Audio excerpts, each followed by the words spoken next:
चंद्रायनगटा, हैदराबाद में 2 ऑटो ड्राइवरों सैयद इरफान और जहांगीर खान की मुश्तबा मौत का राज़फाश करते हुए पुलिस ने एक बड़े गैर कानूनी नेटवर्क को बेनकाब कर दिया।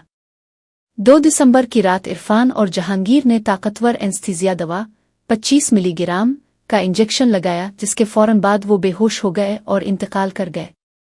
पुलिस ने इस दवा की चोरी, गैर कानूनी फ़रोख्त और गफलत के इल्ज़ाम में न्यूरो सर्जन और अस्पताल के अमले समेत कल 5 अफराद को गिरफ्तार किया है। तहकीकात में इंकिशाफ हुआ कि ये दवा चुक्कड़पली के ABS अस्पताल के ऑपरेशन थिएटर OT से वार्ड बॉय चौड़े आकाश ने चराई थी।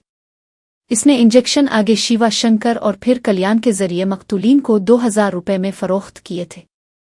अस्पताल के चेयरमैन डॉक्टर जयपाल रेड्डी और उनके असिस्टेंट वकार अल्दीन को भी सर्जरी के बाद खतरनाक उम्पूल को गैर महफूज छोड़ने और शदीद गफलत बरतने के इल्ज़ाम में गिरफ्तार किया गया है। पुलिस मजीद तफ्तीश कर रही है और खतरनाक अद्वियात के गैर कानूनी इस्तेमाल के खिलाफ सख्त कार्रवाई का वदा किया है।